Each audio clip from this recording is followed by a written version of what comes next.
हरियाणा के भिवानी का ये मामला सिर्फ एक हत्या नहीं है, ये एक ऐसी गुत्थी है जिसने पूरे समाज को हिलाकर रख दिया है। एक मासूम टीचर मनीषा, जिसकी जिंदगी एक रात अचानक मौत में बदल गई। लेकिन सवाल ये है, उस रात हुआ क्या था? पुलिस की रिपोर्ट एक कहानी कहती है, गवाह कुछ और अब सामने आया है वो सीसीटीवी फुटेज जिसे देखकर शायद आपके रोंगटे खड़े हो जाएं। क्या मनीषा की मौत एक सोची समझी साजिश थी? क्या इसमें शामिल हैं वो लोग जिन पर किसी ने शक भी नहीं किया, या फिर यह सिर्फ एक दर्दनाक हादसा था जिसे और बड़ा बना दिया गया? रहस्य गहराता जा रहा है और सच्चाई उतनी ही डरावनी लगने लगी है।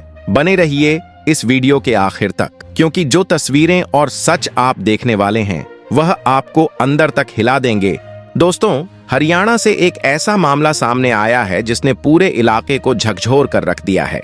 लोग इस घटना को लेकर अभी भी गुस्से में हैं और सबसे बड़ा सवाल यह उठ रहा है कि आखिर जिम्मेदार लोग कहां थे और सही समय पर कार्रवाई क्यों नहीं की गई। आपकी स्क्रीन पर जो तस्वीर दिख रही है वह उसी मासूम बच्ची मनीषा की है जिसकी उम्र केवल 19 साल थी। यह घटना हरियाणा के ढानी लक्ष्मण लोहारू इलाके की है, जहां उसका परिवार रहता है और पास ही सिंघानी गांव है। इस गांव में एक किड्स प्ले स्कूल चल रहा था जिसमें मनीषा बच्चों को पढ़ाती थी। मनीषा ने 12वीं साइंस पास की थी और अब वह BSSC नर्सिंग में एडमिशन लेना चाहती थी। उसका सपना था कि नर्सिंग करके भविष्य में अच्छा करियर बनाए और परिवार का नाम रोशन करे। घटना के दिन 11 अगस्त 2 बजे के करीब मनीषा अपने घर से कॉलेज की ओर निकली। हाथ में उसके बैग में कुछ जरूरी कागजात रखे थे। स्कूल और कॉलेज के बीच लगभग 1 किलोमीटर का रास्ता था जो सीधा था। इस पूरे घटनाक्रम को एक CCTV फुटेज ने भी कैद किया है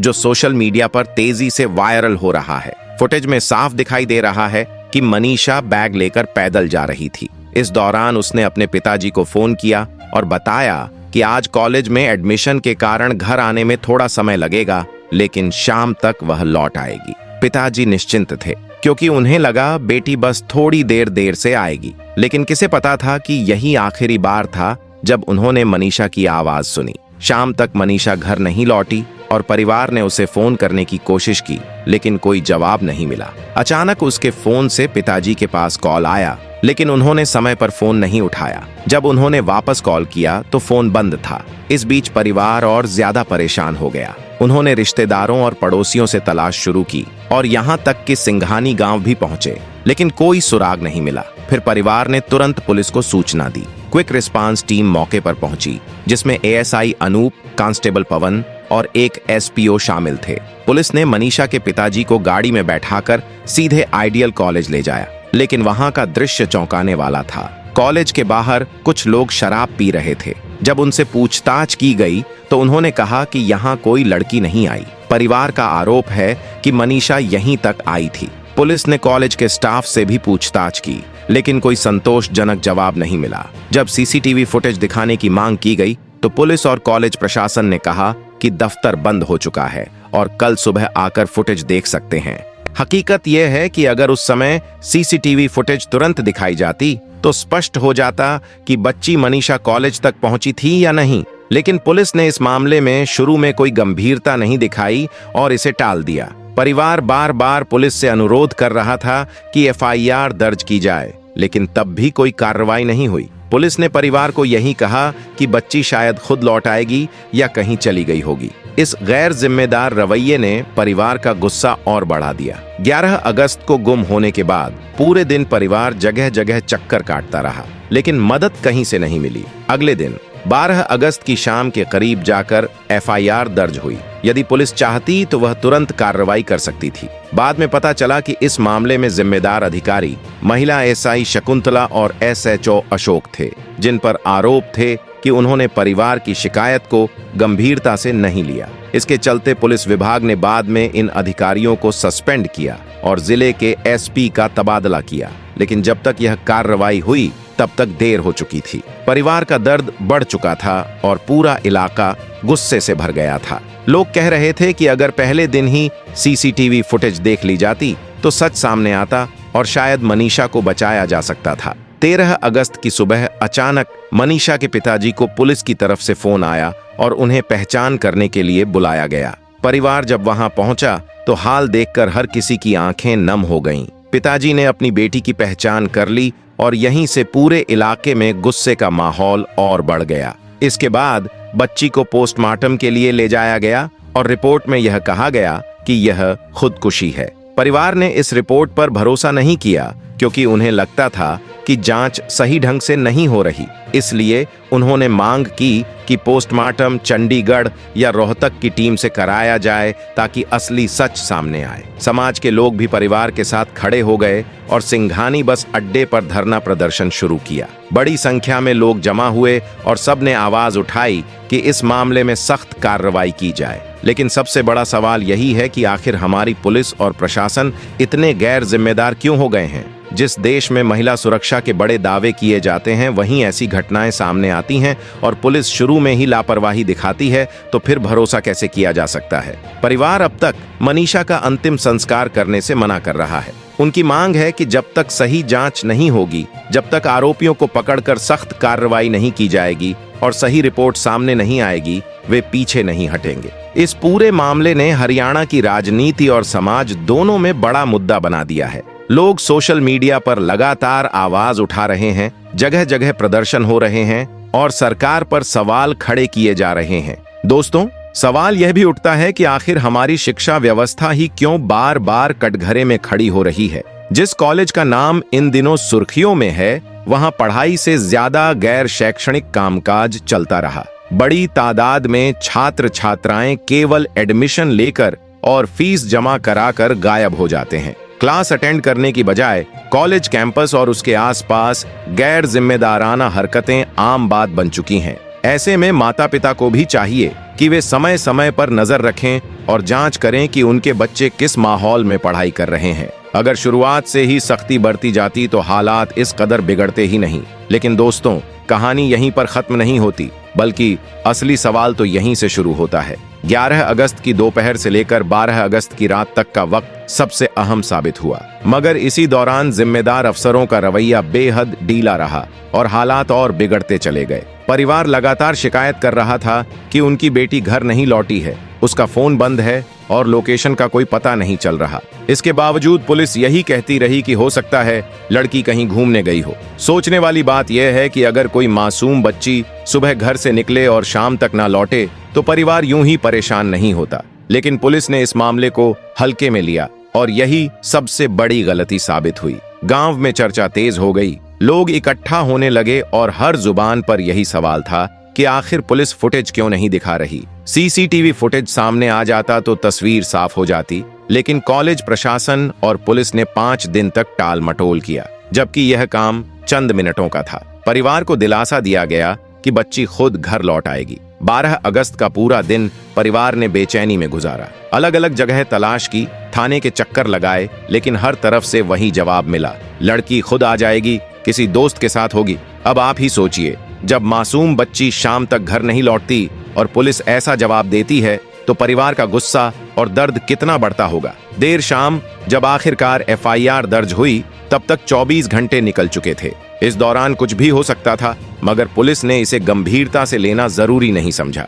नतीजा यह हुआ कि बाद में 112 की टीम को सस्पेंड करना पड़ा और थाना प्रभारी को भी हटा दिया गया। 13 अगस्त की सुबह जब परिवार को फोन आया कि बेटी मिल गई है, तो उनके पैरों तले जमीन खिसक गई। सब कुछ खत्म सा महसूस हुआ, लेकिन परिवार ने हार नहीं मानी। उन्होंने साफ कह दिया कि अब जांच निष्पक्ष तरीके से होगी और जरूरत पड़ने पर वे सरकार और कोर्ट तक जाएंगे। गांव का माहौल पूरी तरह बदल चुका था। लोग बड़ी संख्या में इकट्ठा होने लगे। हर ओर यही चर्चा थी, हमारी बेटियां कब सुरक्षित होंगी। सबका कहना था कि अगर समय पर जिम्मेदार जाग जाते तो हालात इतने बिगड़ते नहीं, लेकिन अब देर हो चुकी थी। गुस्साए परिवार और ग्रामीणों ने सिंघानी बस अड्डे पर धरना शुरू कर दिया। भीड़ बढ़ने लगी, नारे लगने लगे और आसपास के गांवों से भी लोग समर्थन में पहुंचने लगे। यह साफ हो गया कि अब इस मामले में सख्त कदम उठाना ही पड़ेंगे। इस पूरी घटना के दौरान कॉलेज की असलियत भी सामने आने लगी। लोगों ने कहना शुरू किया कि इस कॉलेज में ज्यादातर नॉन अटेंडिंग स्टूडेंट्स रहते हैं,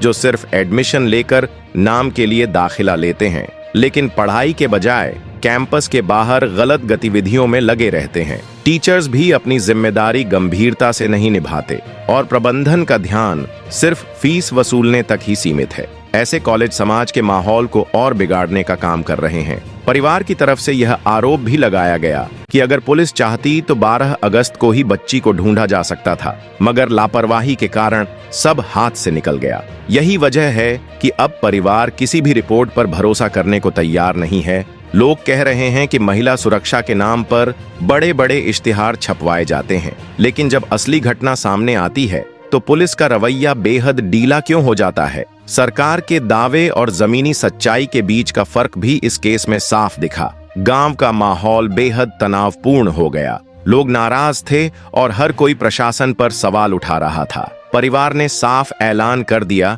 कि जब तक उनकी मांगें पूरी नहीं होंगी वे अंतिम संस्कार नहीं करेंगे।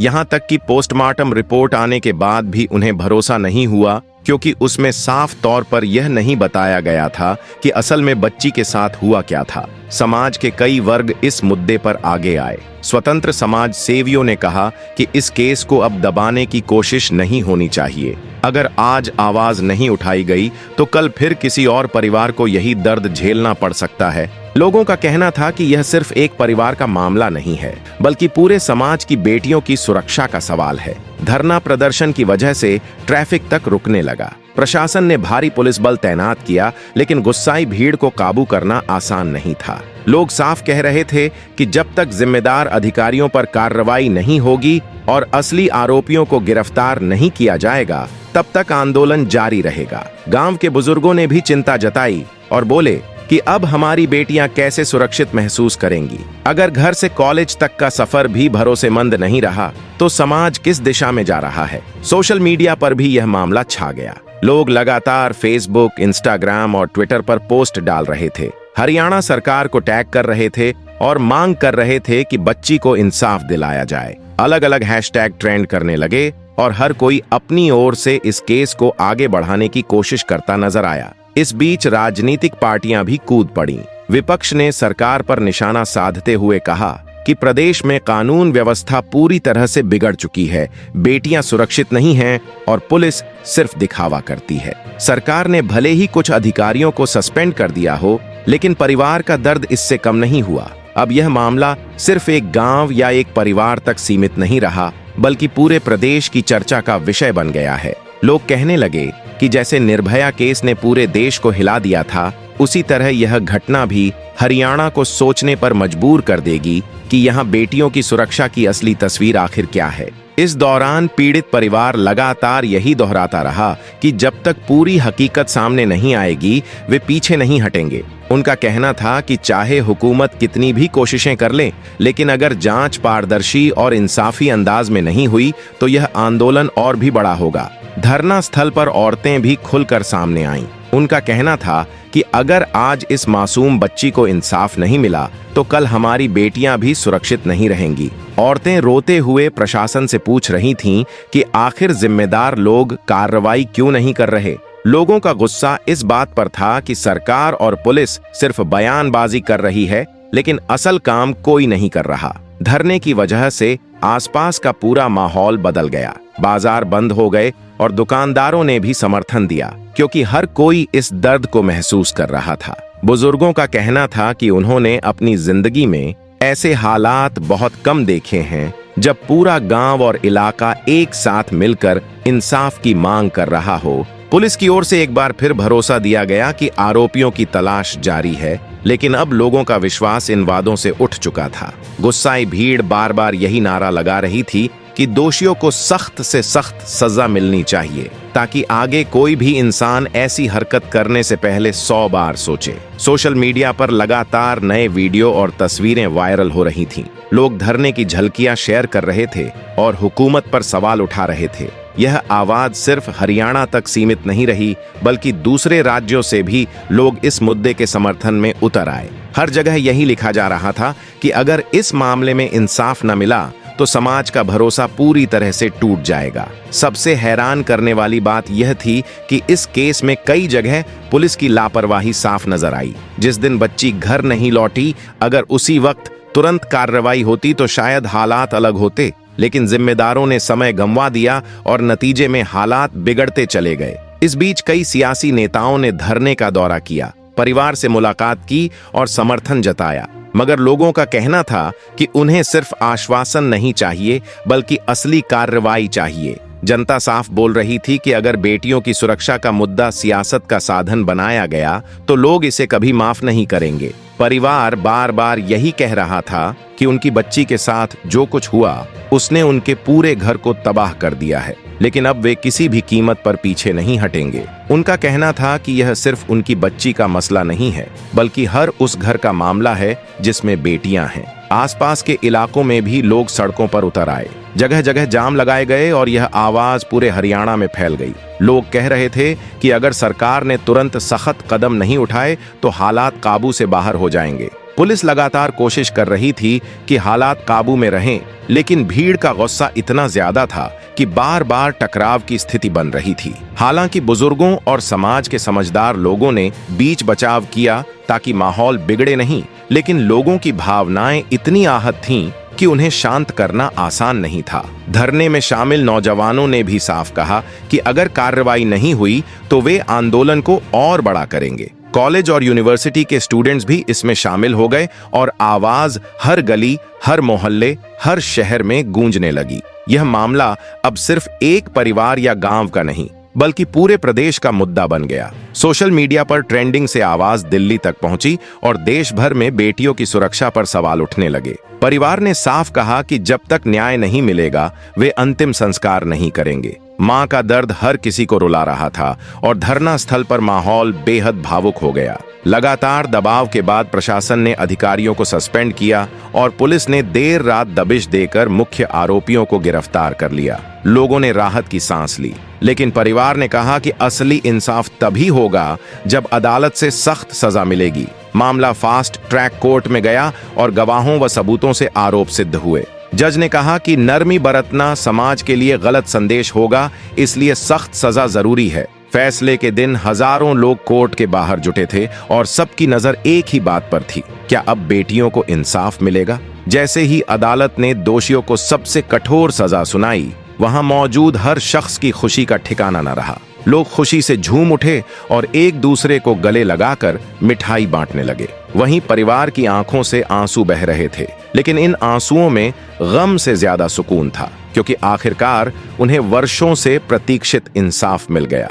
भावुक होकर मां ने कहा कि उसकी मासूम बेटी अब कभी वापस तो नहीं आ सकती, लेकिन यह सुकून जरूर है कि दरिंदों को उनके असली अंजाम तक पहुंचा दिया गया। इस ऐतिहासिक फैसले के बाद सोशल मीडिया पर भी माहौल गर्मा गया और हर तरफ यही चर्चा होने लगी। लोग लिख रहे थे कि आखिरकार न्याय की जीत हुई और यह फैसला आने वाले समय के लिए एक बड़ी मिसाल बनकर उभरेगा। हर कोई यही कह रहा था कि अब बेटियों के साथ गलत करने वालों को 100 बार सोचना होगा, क्योंकि इस केस ने साबित कर दिया है कि भले ही इंसाफ देर से मिले, लेकिन अंधेर नहीं होता। अदालत और समाज के प्रति आभार जताते हुए परिवार ने कहा कि अब वे अपनी बच्ची को अंतिम विदाई देंगे। उनकी सबसे बड़ी मांग पूरी हो चुकी है और अब उनकी इच्छा है कि इस फैसले को जल्द से जल्द लागू किया जाए ताकि और देरी न हो। दोस्तों, ये पूरा मामला एक सबक बन गया है, जिसने दिखा दिया कि अगर लोग एकजुट होकर आवाज उठाएं तो सबसे कठिन हालात में भी इंसाफ की जीत होती है। चाहे रास्ता कितना भी लंबा और दर्दनाक क्यों न हो, आखिरकार सच की ही जीत हुई। दोस्तों, आज के लिए बस इतना ही। हालांकि आपको यह पूरी वीडियो कैसी लगी, हमें नीचे कमेंट करके जरूर बताइएगा, क्योंकि आपकी राय हमारे लिए बेहद अहमियत रखती है। दोस्तों, अगर आपको हमारी ये मेहनत और कोशिश पसंद आई हो तो सबसे पहले इस वीडियो को लाइक जरूर करें, क्योंकि आपका एक छोटा सा लाइक हमारे हौसले को और मजबूत बनाता है। इसके बाद इस वीडियो को अपने दोस्तों, रिश्तेदारों और पूरी उम्मत तक शेयर करें।